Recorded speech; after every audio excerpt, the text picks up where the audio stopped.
Good morning, everybody. Yes, we are live now. Welcome to GS Gyan Society. Yesterday class, we have discussed the Indian geography. Okay, part 1 and the whole geography part, class number 4. Today we are going to discuss class number 5 related to geography previous year question and with analysis. Without any delay, let's get started. Those who are new to the channel, make sure you will watch the previous video from the playlist. Okay.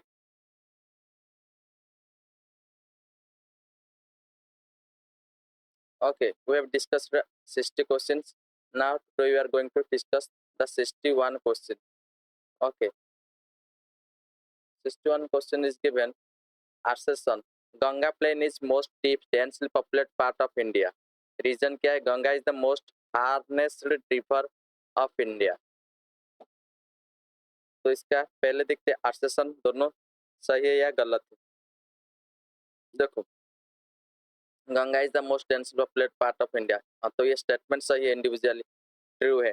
Reason Ganga is the most harnessed river of India, ये भी statement true है. लेकिन यहाँ पे ये river का harnessed river इसमें और डेंसली पॉपुलेटेड इनके बीच में कुछ कनेक्शन नहीं बन रहा है. तो दोनों स्टेटमेंट सही है, लेकिन उनके बीच में ट्रू है, लेकिन उनके बीच में कनेक्शन नहीं बन रहा है. तो ये ऑप्शन बी हो जाएगा उसका राइट आंसर. ओके, मूव करिए question number 63. Okay,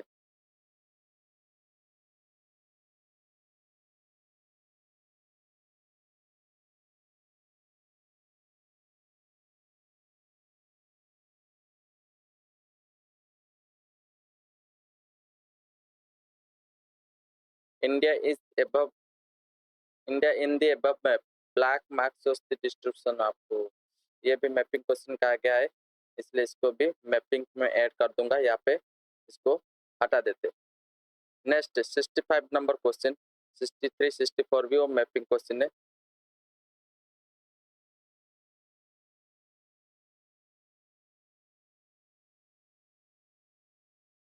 मेकंग Ganga cooperation project is, जो मेकंग गंगा कोऑपरेशन प्रोजेक्ट है, ये कौन सा प्रोजेक्ट है? याद रखो, मेकंग गंगा प्रोजेक्ट है, ये क्या है? A joint tourist venture initiative of south in Asian country. ये साउथ ईस्ट एशियन कंट्री का एक क्या है? जॉइंट टूरिज्म इनिशिएटिव है, Mekong Ganga cooperation project. Okay, तो इसमें क्या होता है उसके बारे में डिटेल्स में पढ़ेंगे. तो ये जो मेकंग गंगा कोऑपरेशन ना, ये मेकंग गंगा कोऑपरेशन ये 2000 में ये एस्टेब्लिश किया गया था. ओके, 10 नवंबर 2000 में इसको एस्टेब्लिश किया गया था. ओके, इसमें 6 मेंबर है. इसमें कितने मेंबर है ना? 6 मेंबर है. 6 मेंबर कौन कौन है? ओके, 6 मेंबर में पहला होगा इंडिया, दूसरा है थाईलैंड,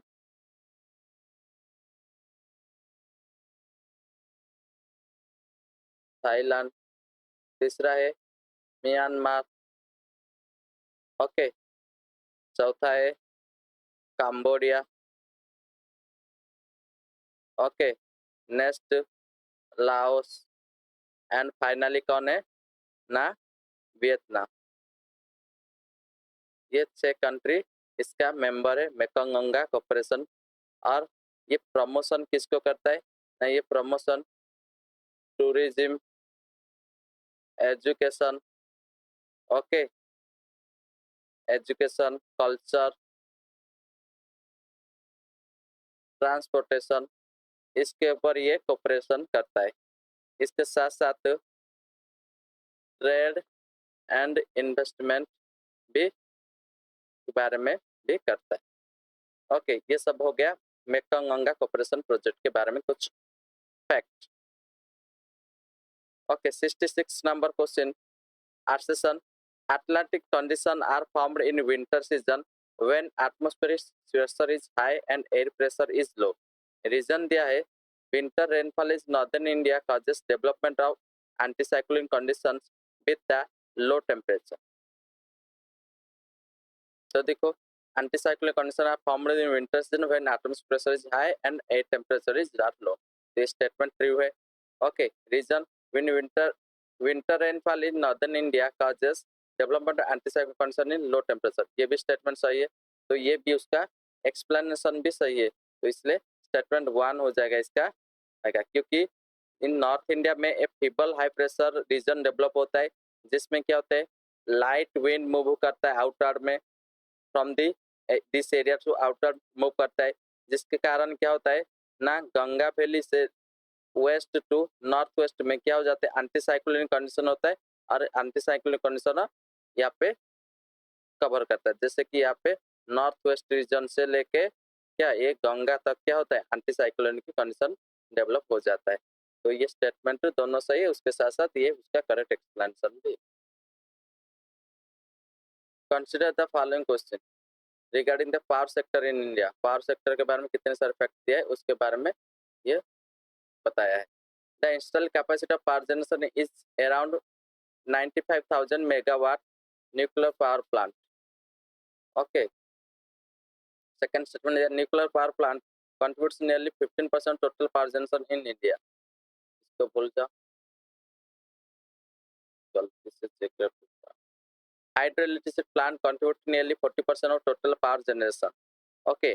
Statement 4 दिया है thermal plant at present accounts for nearly 80% of total power generation. Which of the statement are correct? तो करेक्ट स्टेटमेंट पूछा है तो करेक्ट एक एक के दिखते कौन सा स्टेटमेंट करेक्ट है. Install capacity of power generation is around 95,000 megawatt. तो ये स्टेटमेंट सही है, तो ऑप्शन 1 सही हो गया. नेक्स्ट ऑप्शन बी दिखते हैं न्यूक्लियर पावर प्लांट कंट्रीब्यूट 15%. इतना ज़्यादा नहीं है, हार्डली नियरली इक्वल टू 2% क्या होता है हमारा न्यूक्लियर पावर जनरेशन कंट्रीब्यूट करता है इलेक्ट्रिसिटी को. तो ये इतना ज़्यादा नहीं है. Next hydroelectricity plant contribute nearly 40%. Hydro electricity 40% नहीं करता है, 1/4 मतलब 25% अराउंड ये कंट्रीब्यूट करता है. Next thermal plant it present can for nearly 80% of total power generation. 80% power generation नहीं करता है थर्मल पावर. ये कितना करता है ना 73% ये क्या करता है पावर जनरेट करता है. तो ऑप्शन 1 सिर्फ करेक्ट है, इसलिए ओनली 1 हो जाएगा इसका right answer. The appropriate age of Aravalli range. Aravalli range का एप्रोप्रिएट एज कितना है. ऑप्शन ए दिया है 370 million years ago. Option B दिया है 470 मिलियन ईयर्स. ऑप्शन सी दिया है 570 मिलियन ईयर्स. ऑप्शन डी दिया है 670 बिलियन ईयर्स. तो इसका राइट आंसर होगा 370 मिलियन ईयर्स एगो. ओके.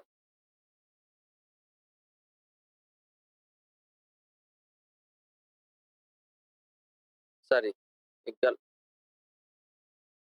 इसका राइट आंसर होगा 670 मिलियन ईयर्स एगो.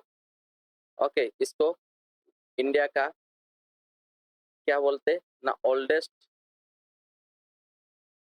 फोल्डेड माउंटेन भी बोला जाता है.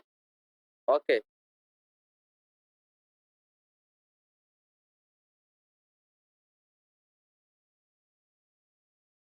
नेक्स्ट मूव करिए 69 नंबर क्वेश्चन को. The correct sequence of eastward flowing river from peninsula India from north to south. North to south जो पेनिनसुला इंडिया में ईस्टवर्ड फ्लोइंग रिवर के बारे में दिया है उसका सीक्वेंस क्या है. देखो सुबर्णरेखा, महानदी, गोदावरी, कृष्णा, पेन्नार, कावेरी एंड भाईगाई. ओके. ये दिया है Subarnarekha, Mahanadi, Krishna, Godavari, Kaveri and Vaigai. Mahanadi, Subarnarekha, Godavari, Krishna, Kaveri, Pennar and Vaigai. Option D दिया है महानदी, सुबर्णरेखा, कृष्णा, गोदावरी, कावेरी, भाईगाई एंड पेन्नार. तो इसका राइट सीक्वेंस क्या है. तो अगर आप इंडिया का मैप देखोगे, ऐसे ड्रॉ करूंगा तो इंडिया का मैप देखोगे, रफ मैप में ड्रॉ कर देता हूँ. तो इसमें देखोगे तो क्या होता है ना सुबर्णरेखा रिवर. ये जो सुबर्णरेखा रिवर यहाँ पे है. ओके. ये उड़ीसा के केवंझर डिस्ट्रिक्ट में. ओके. और ये केंद्रापड़ा डिस्ट्रिक्ट में ये Subarnarekha river, sorry Mayurbhanj district में ये सुवर्णरेखा रिवर है। ओके, उसके बाद आता है यहाँ पे क्या होता है ना, महानदी रिवर होता है। ओके, उड़ीसा के और छत्तीसगढ़ में है। उसके बाद महानदी रिवर के बाद यहाँ पे गोदावरी रिवर आता है। गोदावरी रिवर के बाद यहाँ से कर्नाटक से ये कृष्णा रिवर आता है। कृष्णा के बाद ये पेन्ना रिवर, ये तमिलनाडु में है। उसके बाद ये कर्नाटक एंड तमिलनाडु में कावेरी रिवर है। कावेरी के बाद यहाँ पे एक छोटा सा वाईगाई रिवर है। तो इसका राइट आंसर हो जाएगा ऑप्शन ए, क्योंकि इसका सीक्वेंस मैंने नॉर्थ से लेके साउथ तक ऐसे बनाया है। ओके, ये सुवर्णरेखा हो गया, ये महानदी हो गया, ये गोदावरी हो गया, ओके, ये कृष्णा हो गया, ये पेन्नार हो गया, ये कावेरी हो गया, ये वैगई रिवर हो गया तमिलनाडु। ओके, नेक्स्ट मूव करिए नेक्स्ट नंबर क्वेश्चन को। Question number 70, India's population growth during 20th century can be classified into 4 distinct phases। Okay, वो पीरियड दिया है और उसके साथ साथ फेज भी दिया है, तो उसको करेक्ट आंसर को करना है कि 1991 से लेकर 1920 तक स्टेडी ग्रोथ है। बी सॉरी ऑप्शन बी दिया है 21 से 51, ऑप्शन सी दिया है 51 से 81, 81 से 2001। इसमें से कौन सा करेक्ट सीक्वेंस है, किसके साथ मैच हो रहा है उसको दिखाना है।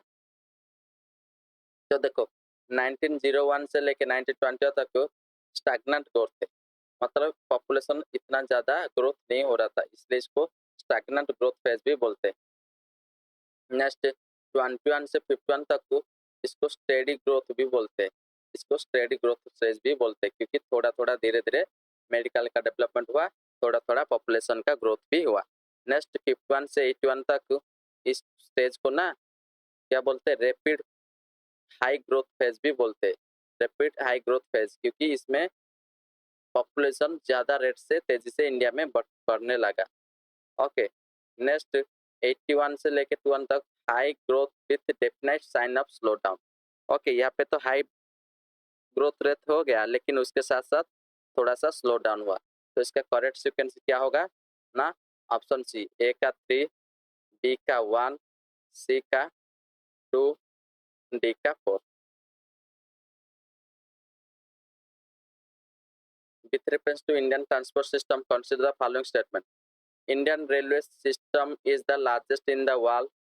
Okay. Second statement, the national highways cater to 40% of the total transport of the demand. Third statement, the almost among the states, Kerala is the highest density of surface road. Fourth statement, the national highway 7 is the longest in the country. Okay. इसका right answer क्या होगा? तो देखो पहले दिखते वो correct पूछा है तो क्या हो गया ना, पहला सेंटेंस को दिखते लार्जेस्ट इन द वर्ल्ड, ये नहीं है, ये गलत है। National highway cater 40% of total transport system demand, हाँ ये भी ये सही है। ओके, तो याद रखो इंडिया का रेलवे सिस्टम ये 4th लार्जेस्ट है India. Okay, America, Russia, China के बाद ये है। Okay,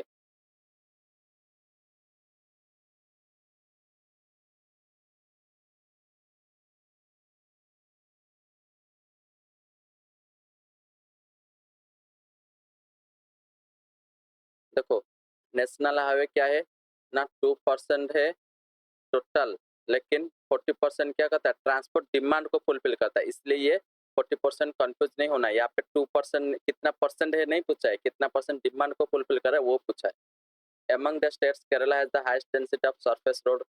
okay, Kerala has the highest percentage, तो केरला में तो हाईएस्ट परसेंटेज नहीं है।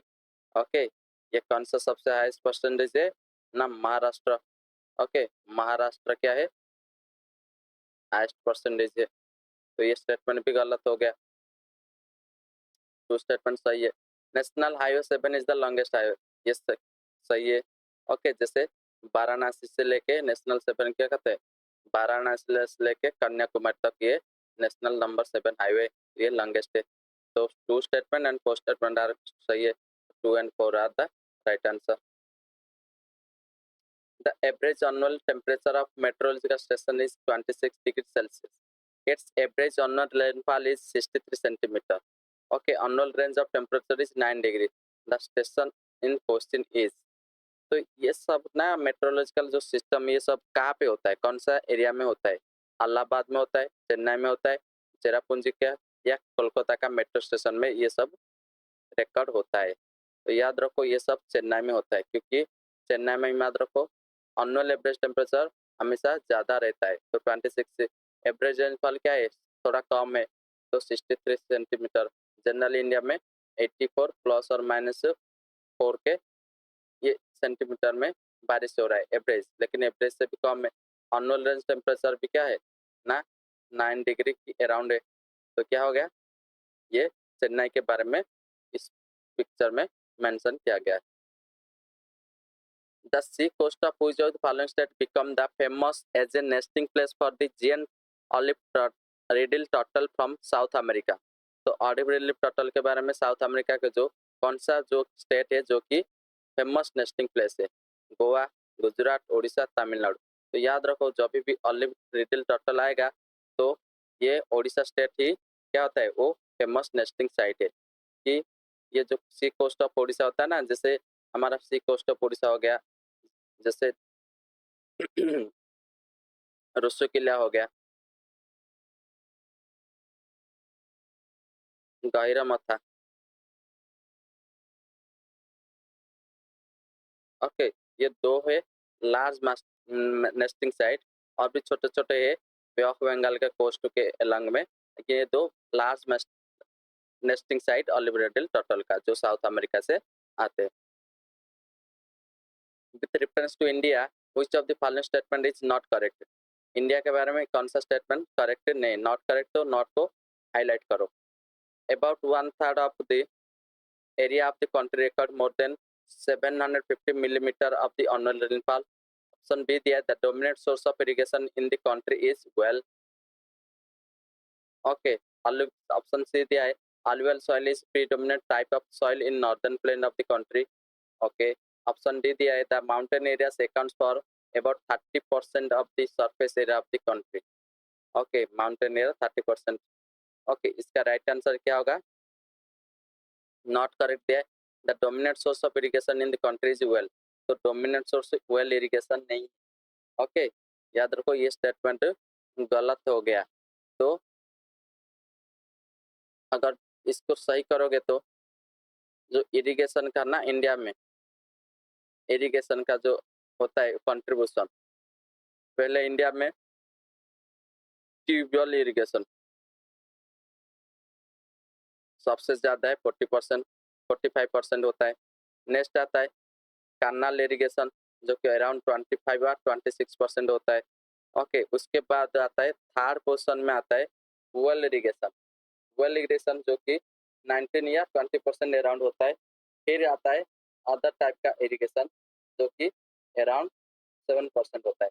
तो वेल इरिगेशन ये हाईएस्ट पूछा है, इसलिए स्टेटमेंट क्या है, गलत है, इसलिए ये आंसर सही है। ओके, नेक्स्ट आता है 75 question. Open stunted forest with the bushes and small trees having long roots and sharp frond or spines are commonly found in eastern Odisha, north eastern Tamil Nadu, Shivalik and Tarai region, western Andhra Pradesh. तो ये सब कहाँ से मिलता है? Open stunted forest with bush and small tree having long root and sharp thorn और spines are commonly found in area with rainfall. ये found in कहाँ पे? जहाँ पे 80 सेंटीमीटर से कम रेनफॉल होगा। रेनफॉल अगर 80 सेंटीमीटर से कम होगा उस एरिया में ये सब दिखाई देगा। तो ये सब कौन सा एरिया में है ना? 80 सेंटीमीटर से कम मतलब राजस्थान हो गया, गुजरात हो गया, हरियाणा हो गया, ओके, वेस्टर्न आंध्र प्रदेश भी हो गया। तो ये सारे रीजन है। तो इनमें से कौन सा है ना? वेस्टर्न आंध्र प्रदेश दिया है, तो वेस्टर्न आंध्र प्रदेश को क्या होगा? ये रेन शेडो एरिया बोलते हैं और कम रेनफॉल होता है इस एरिया में। Next 76 number question, match the following mangrove के साथ उसका स्टेट को टिक करना है। अर्का रत्नागिरी, तो अर्का रत्नागिरी कौन सा स्टेट में है ना? ये तो महाराष्ट्र में, रत्नागिरी तो महाराष्ट्र स्टेट का है। ओके नेक्स्ट कुंदापुर, कुंदापुर कौन सा स्टेट में ना, कुंदापुर मन याद रखो कर्नाटक में, कुंदापुर कर्नाटक का स्टेट में है। नेक्स्ट पिच्चावरम, पिच्चावरम तो ऑब्वियसली पिच्चावरम तमिलनाडु में, पिच्चावरम तमिलनाडु में। नेक्स्ट वेम्बानाड, वेम्बानाड ये जो मैंग्रोव फॉरेस्ट इस कहाँ पे है ना, ये केरला में है। तो इसका राइट आंसर क्या हो जाएगा, इसका राइट आंसर ऑप्शन डी, ए का 4, बी का 1, सी का 5, डी का 2। What is the correct sequence of the river Godavari, Mahanadi, Narmada, Tapi in the decreasing order of their length? तो रिवर गोदावरी, महानदी एंड नर्मदा तापी इनका डिक्रीजिंग लेंथ में कौन सा करेक्ट सीक्वेंस है? जैसे गोदावरी, महानदी, नर्मदा, तापी लेंथ का पूछा है, डिक्रीजिंग सबसे ज्यादा से लेके सबसे छोटा। ओके तो याद रखो गोदावरी सबसे ज्यादा लंबा है, उसके बाद नर्मदा है, उसके बाद महानदी, उसके बाद तापी सबसे छोटा है। तो ये क्या है, ऑप्शन बी हो जाएगा इसका राइट आंसर। अगर उसका लेंथ को आप याद करोगे तो गोदावरी का लेंथ कितना है ना, 1465 के अराउंड किलोमीटर है। ओके नर्मदा का देखोगे तो 1312 किलोमीटर के अराउंड है, एंड महानदी का देखोगे तो ये अराउंड 858 के किलोमीटर अराउंड है, और तापी का क्या है ना 724 किलोमीटर के अराउंड है। तो इनका ये सब क्या है, उसका लेंथ है किलोमीटर का। तो सबसे ज्यादा डिक्रीजिंग ऑर्डर में Godavari, Narmada, Mahanadi and Tapi. Which of the following state has the highest population density as per census? सबसे एज पर सेंसस में हाईएस्ट पॉपुलेशन डेंसिटी कौन सा है, कौन सा स्टेट में? केरला, मध्य प्रदेश, उत्तर प्रदेश, वेस्ट बंगाल। ऑब्वियसली ये 2011 का होना चाहिए था। ओके सबसे ज्यादा पॉपुलेशन डेंसिटी कौन सा सिटी में, सॉरी कौन सा 2001 का ही पूछा है, तो इसको आप आंसर कर सकते हैं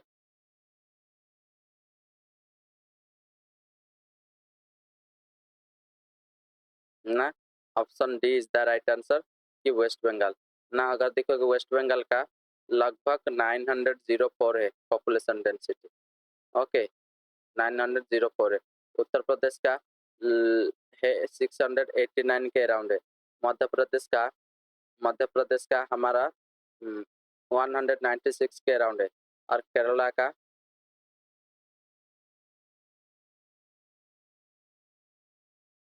819 के अराउंड है। तो सबसे ज्यादा क्या है ना, वेस्ट बंगाल का है।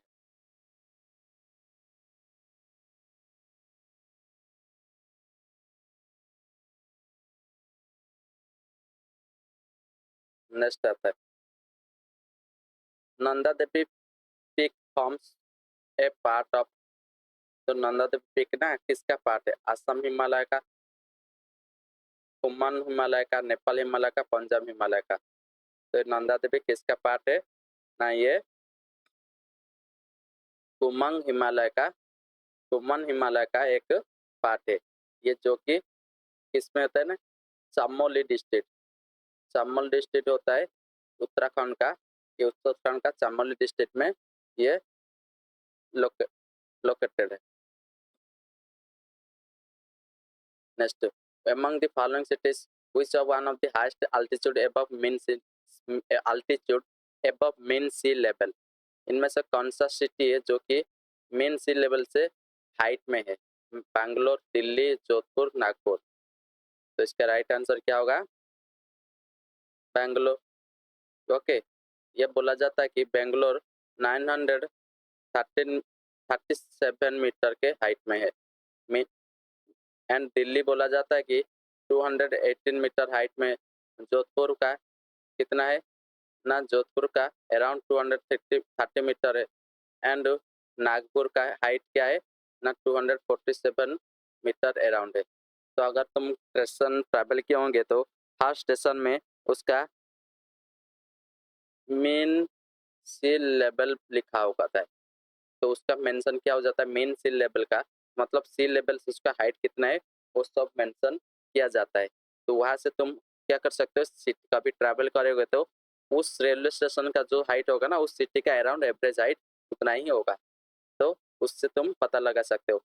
ओके, फैक्ट गैदरिंग भी कर सकते हो। नेक्स्ट 81 क्वेश्चन ये, consider the following statement, longitudes of Jabalpur's location is between the those of Indore and the Bhopal. Latitude of Aurangabad location is between those Vadodara and Pune. Bangalore is situated more southward than Chennai. तो इसका right answer क्या होगा? Correct पूछा है, कौन सा statement correct है? तो स्टेटमेंट 1 को देखो, longitude of Jabalpur's location in between the Indore and Bhopal, ये गलत हो गया। ओके, देखो longitude of Jabalpur location east of Bhopal होता है। ओके, ईस्ट ऑफ भोपाल है, जबलपुर क्या है ना, ईस्ट ऑफ भोपाल है। ईस्ट ऑफ भोपाल है तो लॉन्गिट्यूड क्या हो जाएगा, सेम नहीं होगा, तो स्टेटमेंट गलत हो गया। Latitude of Aurangabad location between those of Vadodara and Pune. Okay, तो ये स्टेटमेंट क्या है ना, सही हो गया। Next, Bangalore is situated more southward than Chennai. Bangalore is situated more southward than Chennai.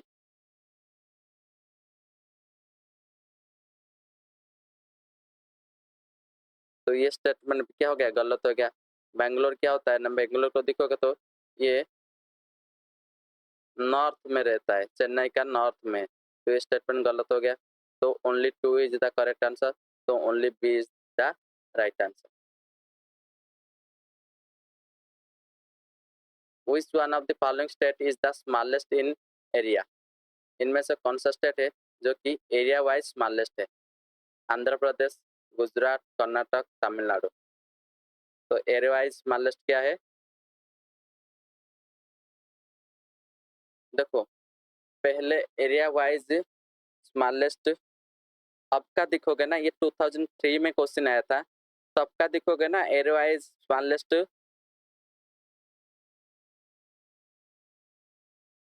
Tamil Nadu था, लेकिन अब दिखोगे ना एरिया वाइज स्मॉलेस्ट अभी आंध्र प्रदेश हो जाएगा, क्योंकि आंध्र प्रदेश इस चारों में से आंध्र प्रदेश हो जाएगा उसका राइट आंसर, क्योंकि अभी आंध्र प्रदेश डिवाइड होके तेलंगाना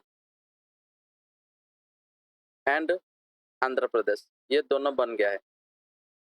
तो ये दोनों को, आंध्र प्रदेश को होल देखोगे तो तमिलनाडु होगा, लेकिन आंध्र प्रदेश को डिवाइड करके देखोगे ना तो इसका आंसर आंध्र प्रदेश ही होगा।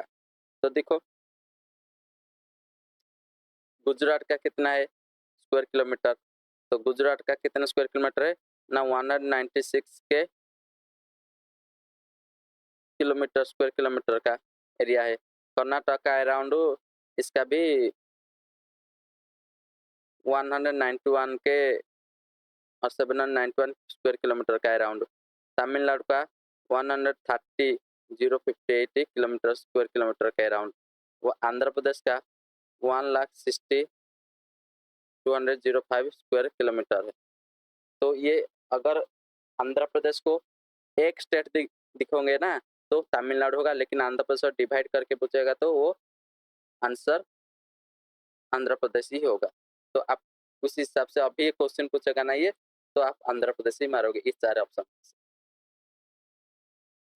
Next 83 question, which of the following city, which of the nearest to the tropic of cancer, इनमें से कौन सा ट्रॉपिक ऑफ कैंसर के आसपास है?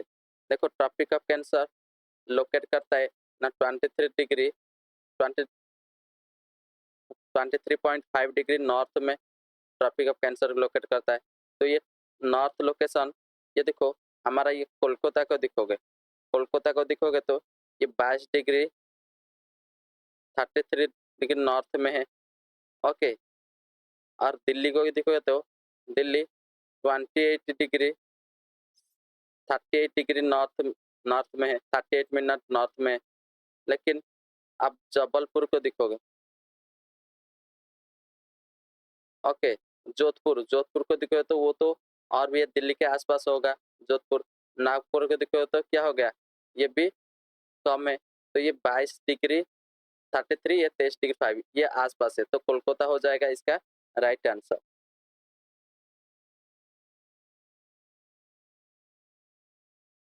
नेक्स्ट आता है which of the following union territory do people of Onge tribe live.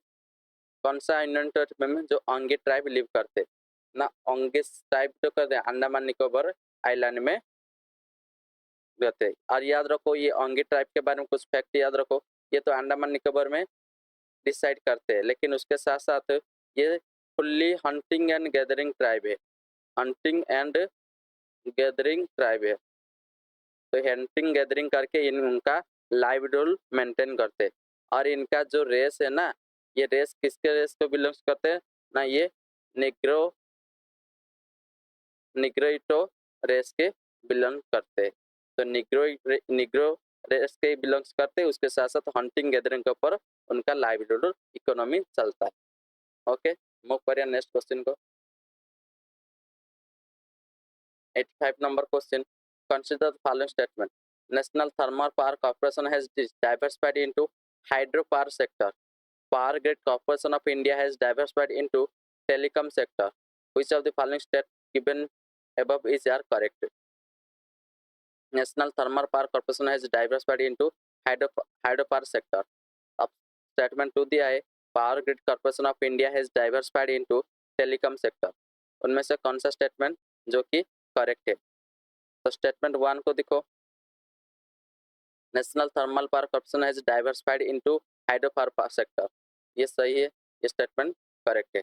Next statement को देखो, power grid corporation of India has diversified into telecom sector. No no no, power corporation telecom sector को भी diversified होगा, तो ये statement गलत हो गया। तो इसका राइट आंसर हो गया option A, 1 only. Next, consider the following statement. Damodar valley Corporation is a fast multipurpose river valley project of independent India. Okay, next second statement दिया है, तो ये स्टेटमेंट तो सही हो गया। स्टेटमेंट दिया है, Damodar valley corporation includes thermal and gas power station. Damodar valley में थर्मल एंड गैस कॉर्पोरेशन है, तो ये स्टेटमेंट क्या हो गया ना, गलत हो गया। क्यों गलत हो गया? क्योंकि दामोदर वैली क्या है, एक मल्टी पर्पस है जो कि 1954 में तो ये एस्टेब्लिश किया गया था। ये जॉइंट एक टाइप का जॉइंट वेंचर प्रोजेक्ट है जो कि Maithon power limited, Panchet and Tilaiya hydroelectric power station, ये सबके मिलित वेंचर में ये बना गया था। ओके, तो ये जो दामोदर वैली कॉर्पोरेशन में ना, याद रखो ये thermal and gas power station को इंक्लूड नहीं करता है। यहाँ पे 4 coal based thermal power station होता है, उनको लेके ये क्या करता है ना, इंक्लूड करता है। 4 coal based thermal power station है, जो कि यहाँ पे गैस पावर स्टेशन दिया है, तो coal based thermal power station हो सकता है, तो इसलिए स्टेटमेंट 2 गलत है। तो option 1 is the 1 only correct, तो option A is the right answer. 87 number question में, consider the following statement among the Indian states. Andhra Pradesh has the longest coastline. Okay, next statement 2 दिया है, Gujarat has the highest number of airport। तो याद रखो, सबसे longest coast line ये आंध्र प्रदेश नहीं है, आंध्र प्रदेश नहीं है। क्यों नहीं है? क्योंकि सबसे ज्यादा ये गुजरात है। गुजरात स्टेट क्या है, गुजरात क्या है, सबसे लॉन्गेस्ट कोस्ट लाइन है।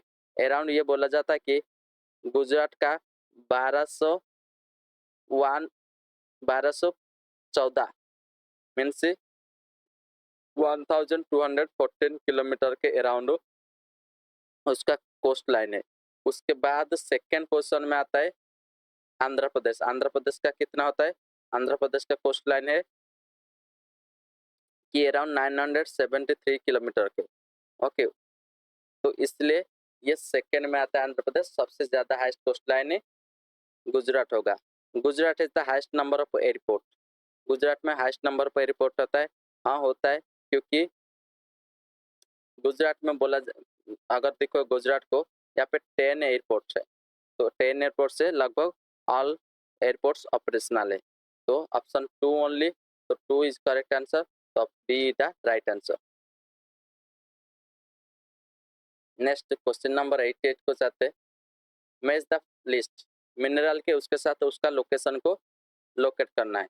जैसे कोल, कोल हो गया, कोल कहाँ से मिलता है ना, गिरिडीह से मिलता है, हाँ ये सही है, ये दोनों सही है।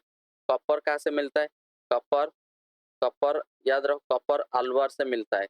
ओके, उसके बाद मैंगनीज, मैंगनीज धरवार, धरवार से मैंगनीज मिलता है। लिग्नाइट जया माकोंडम, जया माकोंडम से मिलता है। तो इसका राइट आंसर क्या होगा, ए का 1, ओके, बी का 3, सी का 4, डी का 2। तो राइट आंसर है option C. Next 89 number question, which of the following national highway route is the longest, इनमें से कौन सा नेशनल हाईवे जो कि लॉन्गेस्ट है, आगरा मुंबई, चेन्नई थाने, कोलकाता हाजीरा, पुणे मछलीपट्टनम। तो सबसे लॉन्गेस्ट हाईएस्ट कौन सा है ना, कोलकाता हाजीरा। तो याद रखो, आगरा मुंबई का अगर देखोगे तो आगरा मुंबई का ये 1161 किलोमीटर है। ओके, चेन्नई थाने का 1235 किलोमीटर है। ओके, नेक्स्ट कोलकाता हाजीरा का याद रखो ये 1946 किलोमीटर है अराउंड। ओके, और लास्ट ये पुणे मछलीपट्टनम का ये 841 किलोमीटर है। तो इसलिए सबसे ज़्यादा क्या हो गया ना, कोलकाता माजीरा Hazira national highway route is the longest. इनमें से consider the following statement, Mahadev hill, Sahyadri hill, Sahyadri पर्वत, Satpura range, which of the following above from the north to the south. North south अगर इंडिया का मैप ड्रॉ करेगा आपको,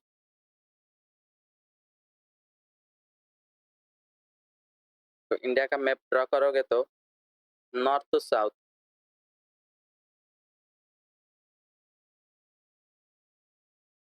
देखो यहाँ पे दिखोगे तो यहाँ पे महादेव हिल होगा। ओके, उसके बाद महादेव हिल के बाद नीचे जाओगे तो यहाँ पे विंध्या होगा, विंध्या के बाद सातपुरा होगा, यहाँ पे सातपुरा रेंज होगा। सातपुरा का रेंज के बाद क्या यहाँ पे क्या होगा ना, सह्याद्री पर्वत हो सकता है, यहाँ पे सह्याद्री पर्वत हो सकता है। ओके, तो पहले महादेव होगा, उसके बाद सातपुरा, 1 2 3, तो क्या हो गया ना, 1 3 2, 1 3 2 क्या होगा इसका राइट आंसर। तो option C is the right answer. Lake Sambhar is nearest to the which of the following city of Rajasthan.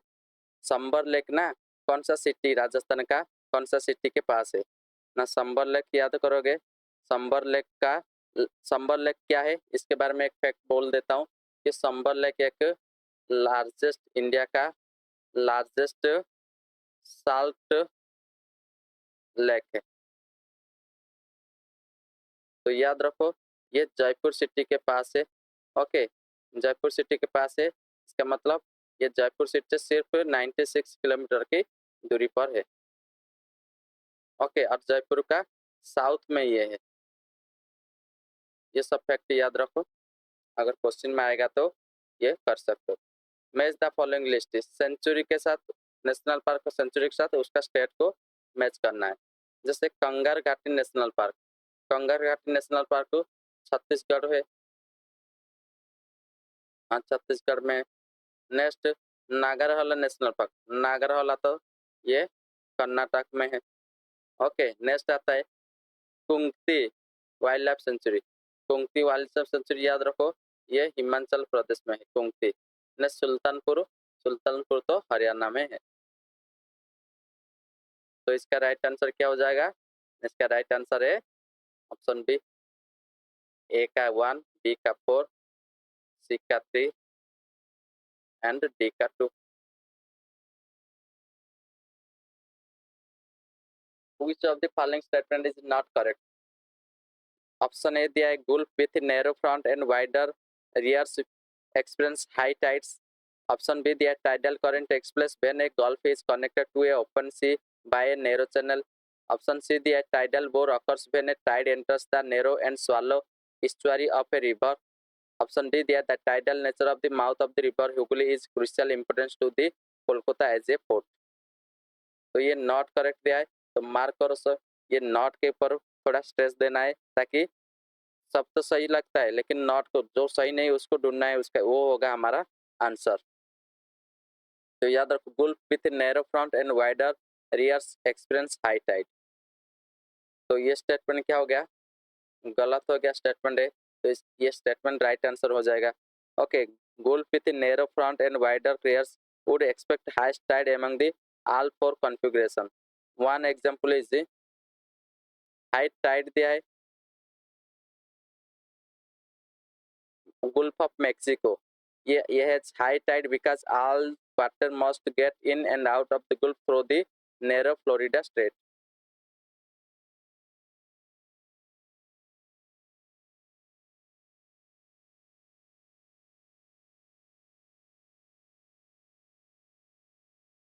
जब देखो रियर्स एक्सपीरियंस मतलब कम अनुभूत होता है हाई टाइड, लेकिन यहाँ पे अगर Gulf of Mexico दिखोगे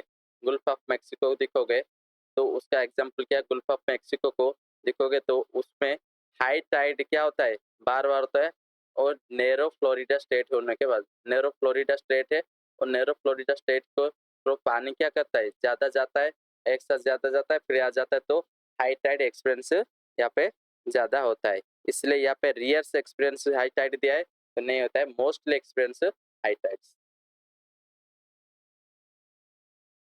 next 94 question, Arseson, Bangalore receives much higher rainfall, annual rainfall than the Mangalore. Bangalore ज्यादा रेनफॉल रिसीव करता है average annual than Mangalore. Reason, Bangalore has the benefit of receiving rainfall both from southwest and northeast monsoon. Okay, तो दिखते individually दोनों statement true है या गलत है, पहले दिखते हैं, उसके बाद उनके बीच में कनेक्शन है या नहीं है उसको चेक करते हैं। तो पहले देखो ऑप्शन आर्सेसन सही है या गलत है। Bangalore receives much higher average rainfall than that Mangalore, तो ये स्टेटमेंट ही ट्रू नहीं है। ओके, नेक्स्ट रीजन को देखो, Bangalore has the benefit of receiving rainfall both from south west and north west monsoon, north east monsoon, तो ये स्टेटमेंट सही है, तो ये सही हो, ये उसका गलत तो सही हो सकता है। याद रखो बेंगलोर क्या होता है ना, रेन शैडो एरिया में रहता है, लेकिन मैंगलोर क्या होता है, मैंगलोर क्या होता है सह्याद्री का जो उस तरफ होता है। ओके, इसलिए वो क्या होता है वहाँ पे हाईएस्ट रेनफॉल होता है, नियरली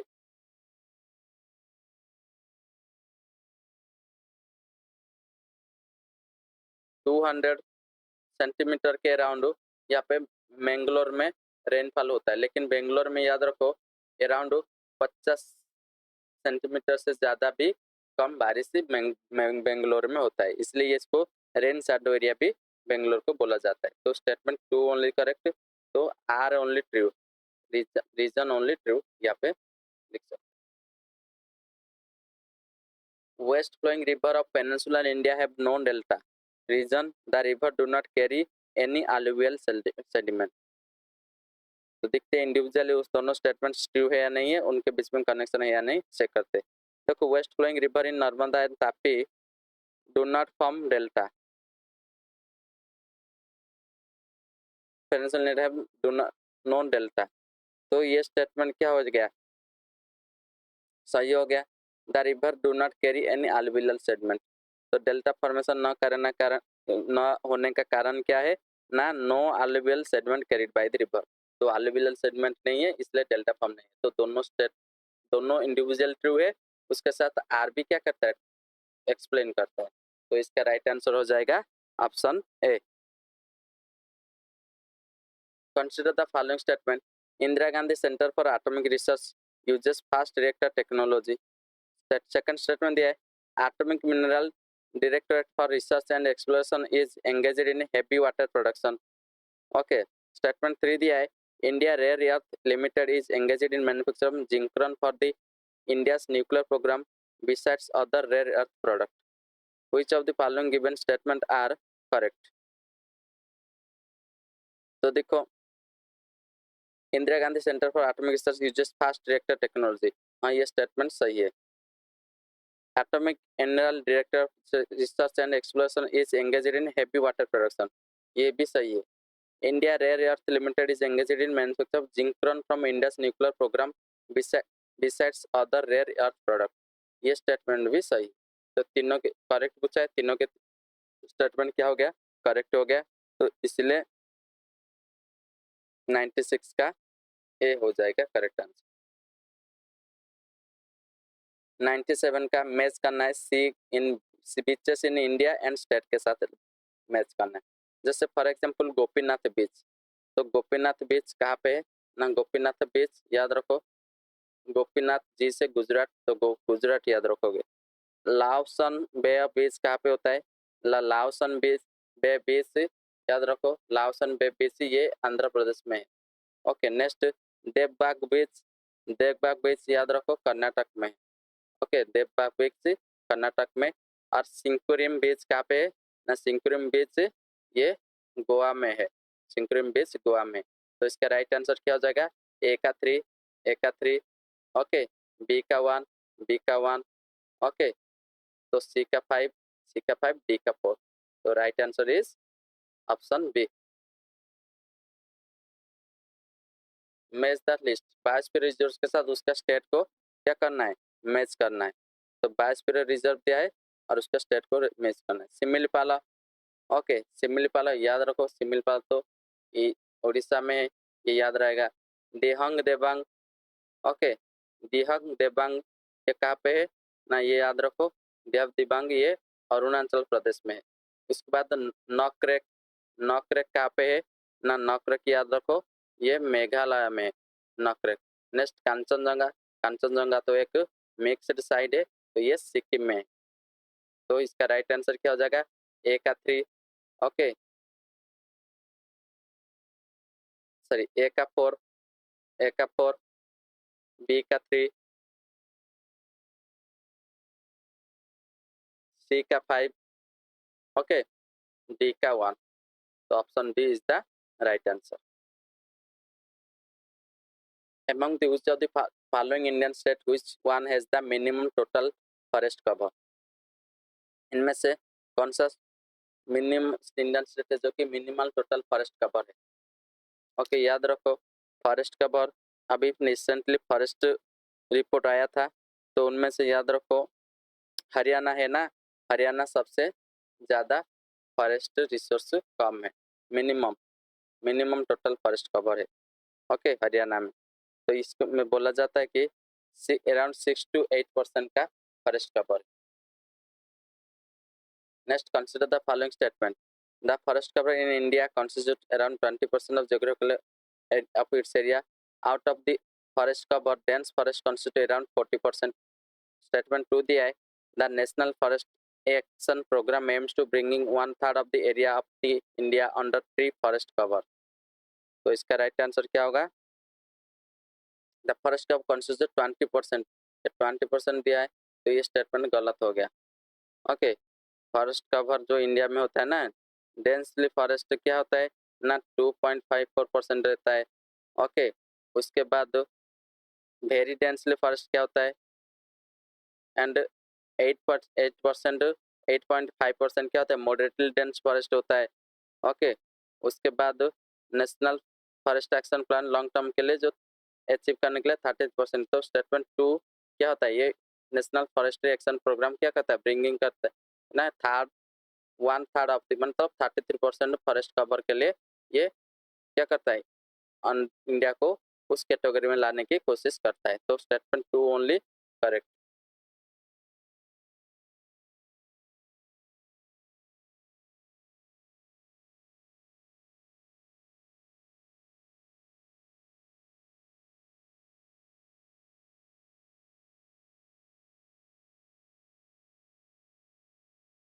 ओके, यहाँ पे क्लास नंबर 5 को यहाँ पे स्टॉप कर देते।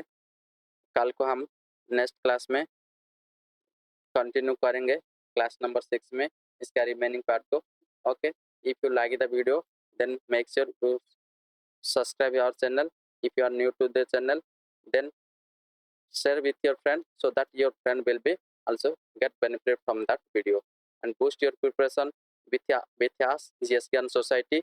It will help you to morally strong and individually. If any doubts, then make sure you comment below, and also you can subscribe our Telegram channel GSGN Society, and also you can report any problem anytime with our